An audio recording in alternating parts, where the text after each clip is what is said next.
একেবারে রেজিস্টার ধাপ্পাবাজ হয়ে গেছে আমাদের রাজ্যের মুখ্যমন্ত্রী।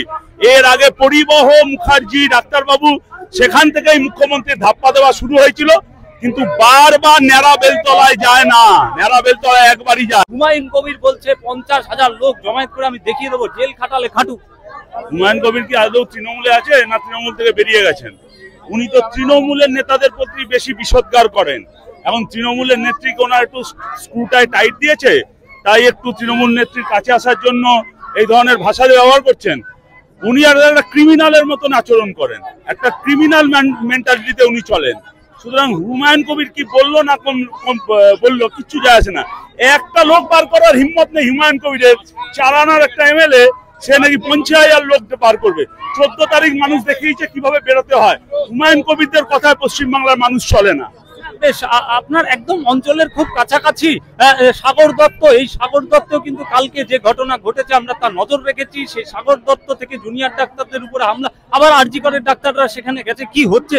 আমরা তো বারবার বলেছি আরজি করটা শুধু ঘুঘুর বাসা নয়, গোটা পশ্চিমবাংলার সব হাসপাতালগুলো এই ঘুঘুর বাসা তৈরি হয়ে রয়েছে। সাগর দত্ত নিয়ে আমরা প্রশাসনকে, পুলিশকে কম জানিয়েছি যে কিভাবে ওখানে সিন্ডিকেট রাজ নিয়ন্ত্রণ হয়, ওখানকার সমস্ত কন্ট্রাকচুয়াল কর্মী কোন কোন কাউন্সিলর সাপ্লাই দেয়, ওখানে ডাক্তারবাবুদের কোনো নিরাপত্তা আছে? এই কয়েকদিন আগেও ডাক্তারবাবুদের উপর ওখানে হামলা চলেছে। সুতরাং সাগর দত্ত নয়, গোটা পশ্চিমবাংলায় হাসপাতালগুলো ঘুঘুর বাসা।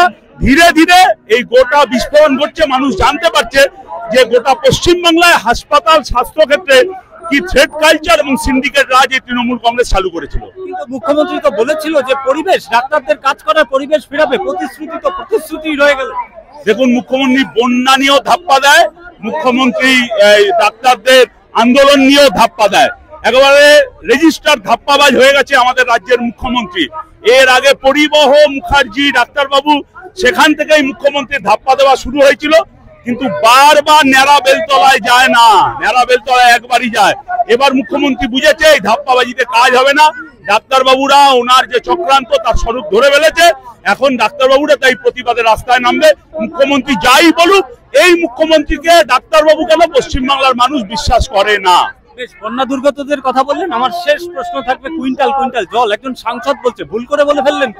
এখন ওই রকম সাংসদ তৈরি করলে তো ওই রকমই হবে। ওদের কাছে সাংসদটা তো নাম্বারের মতন, কুইন্টাল, নাম্বারের কোনো মা বাপ নেই। তেমনি জলের কুইন্টাল কি, কিউসেক কি, লিটার কি, সেরকম মাপার মতনও সাংসদের যোগ্যতা নেই। যেমন জসমিন দেশে যদাচার, যেমন গাছ পুঁতবেন তেমনই তো ফল ফলবে। ধীরে ধীরে বিচার পিছচ্ছে, কোথায় সাধারণ মানুষের, বামেদের, যে কোনো বিরোধী দলের আরো কি জেদ বাড়ছে? বাড়বে তো বটেই, মানুষের জেদ বাড়বে। বিচার যতক্ষণ না পাচ্ছে প্রশাসন, মুখ্যমন্ত্রী ঘুমাতে পারবে না। কোনটা হবে ওনারা ঠিক করুক, ওনারা ঘুমাবেন না বিচার দেবেন।